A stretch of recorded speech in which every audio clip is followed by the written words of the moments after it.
One of the characteristics of the last days is lawlessness. In Matthew 24:12, Jesus said, "Because iniquity shall abound, the love of many shall wax cold." The word iniquity is a translation of the word anomia, lawlessness.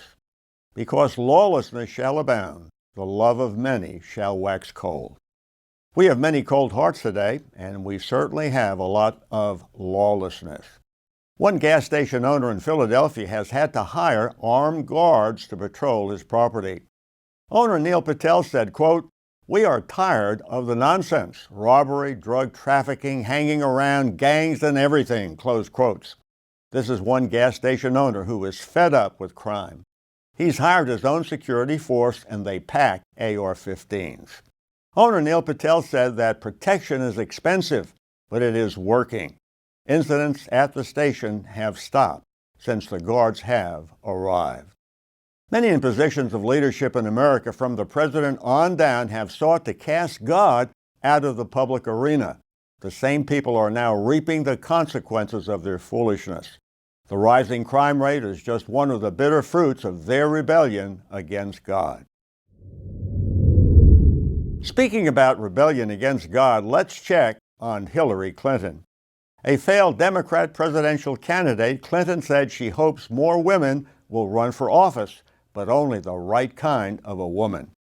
She affirmed that she would never vote for a pro-life woman for president, even if that woman would become America's first female president. So, dear friends, she's more concerned about the so-called right to murder babies than to advance the cause of women in America. Clinton recently lashed out at pro-lifers, comparing us to Iran, Taliban, and Russian rapists. Mrs. Clinton was being interviewed by Christiane Amanpour for PBS. Amanpour was previewing the Clinton President's Center's upcoming summit on the status of women's rights around the world. Unrestricted abortion, according to these folk, is a woman's right. Amanpour agreed with Clinton and said, quote, "It's extraordinary in 2022 that this basic right of women, half of the world's population, is still at risk." But do these women recognize the fact that female unborn babies become women? What about their rights? And what about all the black babies that are being slaughtered? Might one of them become another Dr. Martin Luther King Jr.? It sounds like Amanpour and Clinton favor black genocide. A related item reports, quote, "An act of love. Planned Parenthood says more men getting vasectomies since Roe v. Wade overturned."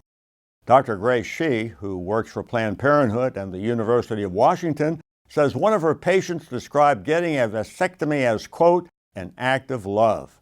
Dr. Shih continued, "I had another patient say they felt their partner's rights were being taken away and getting a vasectomy is the least they could do." Now, I will permit my viewers to figure out the meaning and implications of all of this, but I find the use of the word love in this context to be a sign of a seared conscience. The final result, a reprobate mind. Romans 1:28 describes it quite clearly, "And even as they did not like to retain God in their knowledge, God gave them over to a reprobate mind." In a related report, for 35 years, Communist China has imposed a harsh one-child policy. Now they change their minds. President Xi is alarmed by China's aging population and low birth rate. He is now announcing a national pro-birth national policy.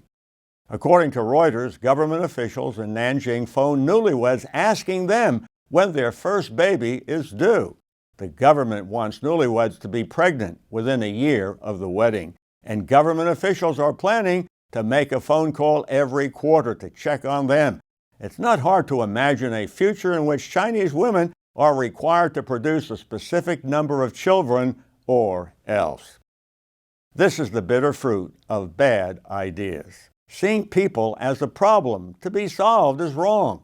Babies are God's blessing and gift, and as history shows, they are also good for the economy. The COVID vaccine is back in the news and taking several hits. Dr. Peter A. McCullough is the medical doctor and heart specialist who has consistently criticized the mRNA vaccine and all its ill effects. He was recently disciplined for spreading, quote, misinformation, and this caused his license to be pulled. Dr. McCullough and John Leake, a crime writer with a lifelong interest in medical history and forensic medicine, have authored an article on the Epoch Times titled, Found Dead at Home After COVID-19 Vaccination. Autopsy series finds an array of fatal vaccine syndromes. What they found was shocking. 71% of the autopsies performed showed vaccine injury syndrome, including myocardial infarction, vascular aneurysm, pulmonary embolism, fatal stroke, and vaccine-induced thrombocytopenia. This is just more pushback against the vaccine coming from the medical community, including thousands of nurses and medical workers who were fired for refusing to take the jab.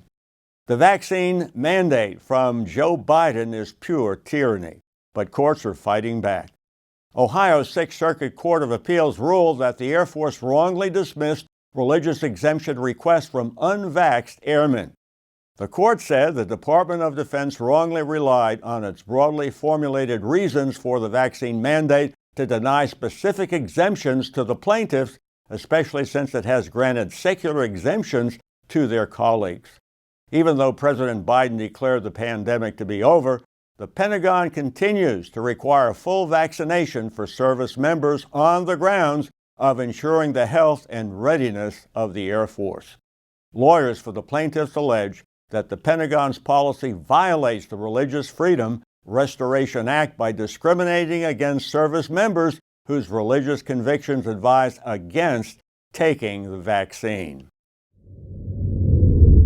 As a closing item, we want to applaud South Dakota Governor Kristi Noem, who has banned the Chinese Communist Party's social media app TikTok from her state agencies and employees. Several prominent individuals in Congress have also called for a ban.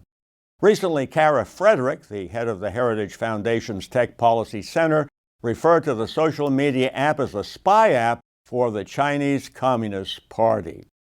According to Alexander Gray, a former White House official, China uses a civil-military fusion system that allows China's military to access everything that's in the tech and economic sphere.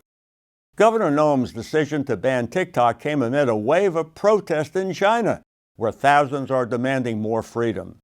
Though the time is short and the days are dark, God's people are rising to combat the falsehoods and the lies that are being disseminated around the world. Indeed, in the words of Ephesians 5:16 and 17, see then that ye walk circumspectly, not as fools but as wise, redeeming the time, because the days are evil.